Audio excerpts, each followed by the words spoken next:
बारंबार प्रणाम। मेरा नाम सूरज कुमार।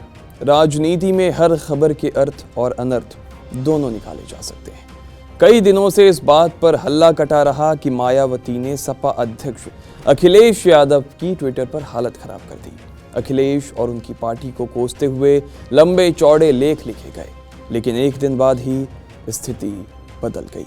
सूत्रों ने खबर दी है कि अखिलेश यादव को मायावती के साथ गठबंधन साझा करने में कोई दिक्कत नहीं है। फिलहाल पार्टी मीटिंग में उन्होंने साफ कहा कि कांग्रेस बसपा से बात कर रही है और अगर बसपा इंडिया गठबंधन में शामिल होती है तो सपा को इससे कोई दिक्कत नहीं होगी। ये बयान सुनने वालों के कान और मन दोनों आश्चर्य से भर गए। ऐसा इसलिए क्योंकि इंडिया गठबंधन की जब बैठक हुई थी तो अखिलेश ने ही कांग्रेस आला कमान के सामने ये साफ कहा था कि वो पहले ही बता दें कि क्या कांग्रेस बसपा को अपने साथ लाना चाह रही है। इस पर राहुल ने कहा था कि वो बसपा के साथ संपर्क में नहीं है, कांग्रेस संपर्क में नहीं है। लेकिन उत्तर प्रदेश कांग्रेस अध्यक्ष अजय राय की महत्वाकांक्षा कुछ और ही कहानी बयां करती है। अजय राय लगातार बसपा के संपर्क में हैं और यही बात अखिलेश को खटक रही थी। लेकिन अब अखिलेश ने खुद ये कबूला है कि अगर बसपा इंडिया गठबंधन में आती है तो उन्हें कोई दिक्कत नहीं है। बकौल अखिलेश वो मायावती पर केवल राजनीतिक टिप्पणी करते हैं, मगर एक राजनेता के तौर पर वो उनका सम्मान करते हैं। कल की ही बात है जब बसपा सुप्रीमो ने खुद को सपा के कार्यकर्ताओं से खतरा बताया। दावा किया कि उन्हें हमेशा ये डर रहता है कि कहीं सपा उनके कार्यालय पर हमला ना कर दे। इसके बाद अखिलेश यादव की भी टिप्पणी आई, उनकी भी सफाई आई और फिर एक लंबी बहस शुरू हो गई कि दलितों का पालन करता कौन है, अखिलेश या फिर मायावती। मायावती ने अखिलेश को दलित विरोधी करार दिया, लेकिन अखिलेश खुद को दलितों का हितैषी बताते रहे। कई बसपा कार्यकर्ताओं ने यह दलील दी कि दलित महापुरुषों पर मिलने वाली छुट्टियों को, सरकारी छुट्टियों को सपा ने ही रद्द करवाया था, लेकिन सपा इसका खंडन करती रही। उस पूरे विवाद को 24 घंटे भी नहीं बीते और अखिलेश यादव ने मायावती से अपना स्नेह जता दिया। इसके अलावा मीटिंग में बात सीट शेयरिंग पर भी हुई। लोकसभा सीट शेयरिंग फॉर्मूला ये तो तय है कि लोकसभा में सपा 80 में से अधिकतर सीटों पर अपना दावा करेगी, जो उत्तर प्रदेश में सीटें हैं, जैसा कि उसकी बातों से झलकता भी आ रहा है। सपा पहले ही ये साफ कर चुकी है कि वो 80 में से 65 सीटों पर चुनाव लड़ेगी और सूत्रों ने भी कुछ ऐसा ही पार्टी मीटिंग में हुई चर्चा के बारे में बताया। कहा जा रहा है कि अखिलेश आरएलडी को 8 सीटें दे सकते हैं, कांग्रेस को 10 सीटें दी जा सकती हैं। चंद्रशेखर उर्फ रावण को भी सीट देने पर बातचीत हुई है। बाकी सहयोगी दलों को भी सीटें उनकी ताकत के हिसाब से दी जाएगी।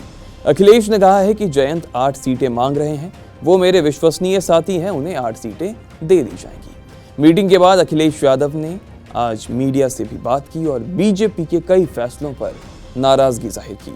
साथ ही इस बात पर भी वो खुश थे कि उनकी सरकार के वक्त बनी मेट्रो में आज करोड़ों लोग सफर कर रहे हैं। एनसीआरबी के अगर हम आंकड़े देखें, उत्तर प्रदेश में सबसे ज्यादा असुरक्षित महिलाएं हैं। एनसीआरबी के अगर हम आंकड़े देखें तो जब से भारतीय जनता पार्टी की सरकार दिल्ली में आई है 1 लाख किसानों ने आत्महत्या की है।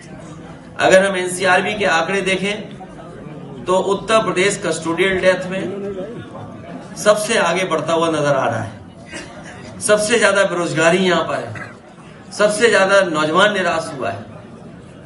तो एनसीआरबी के अगर हम आंकड़े जानें और देखें तो उत्तर प्रदेश बहुत पीछे दिखाई देता है। ये उत्तर प्रदेश में समाजवादियों ने मेट्रो हर शहर में दी। लखनऊ की मेट्रो समाजवादियों की देन है, कानपुर की मेट्रो समाजवादियों की देन है, आगरा की मेट्रो समाजवादियों की देन है, दिल्ली से नोएडा जोड़ने वाली मेट्रो समाजवादियों की देन है, नोएडा से ग्रेटर नोएडा जोड़ने के लिए समाजवादियों की देन है। और हमें खुशी है इस बात की, आज मैं एक अखबार का कॉलम पढ़ रहा था जिसमें ये आंकड़े बताए गए हैं कि 2017 के बाद और अभी तक 8.4 करोड़ लोगों ने मेट्रो में सफर किया है। इतनी बड़ी उपलब्धि भारतीय जनता पार्टी की किसी योजना की नहीं होगी। जो लखनऊ में समाजवादी पार्टी की सरकार में बनी थी मेट्रो, उसकी उपलब्धि दिखाई दे रही है। और मैं तो कहूंगा देर आए दुरुस्त आए, अब सरकार ने फैसला लिया है कि अगले फेज की भी मेट्रो बनेगी। न केवल मेट्रो बल्कि उत्तर प्रदेश में जो आज बिजली मिल रही है वो भी समाजवादियों की देन है। निबेली लिग्नाइट जो बड़ा प्लांट बन रहा है बिजली का, वो समाजवादी पार्टी की देन है। ललितपुर में 3x660 super critical thermal plant जो लगा है प्राइवेट, वो समाजवादियों की देन है। कानपुर में पनकी में जो 1x660 super critical thermal plant लगने जा रहा है, वो समाजवादियों की देन है। एटा में 3x660 super critical thermal plant जो लगने जा रहा है और लग गए होते ये कारखाने, अगर बीजेपी ने ध्यान दिया होता तो उत्तर प्रदेश को 24 घंटे और सस्ती बिजली उपलब्ध हो गई होती। लेकिन सरकार ने अभी तक कोई कारखाना जो पहले लगना शुरू हुआ था अभी तक पूरा नहीं किया है। अब बात सीट बंटवारे की ओर आने वाली है। कहा यह भी जा रहा है कि 26 जनवरी के बाद एनडीए भी सीट बंटवारे के पत्ते खोल सकती है, लेकिन यूपी में सीटों की बाजी का बाजीगर कौन होता है, ये तय फैसले का वक्त तय करेगा। और सपा और बसपा की लुका छिपी का खेल कब तक जारी रहता है, देखते हैं। उत्तर प्रदेश उत्तराखंड की खबरों को जानने के लिए देखते रहिए टीवी 9 उत्तर प्रदेश उत्तराखंड।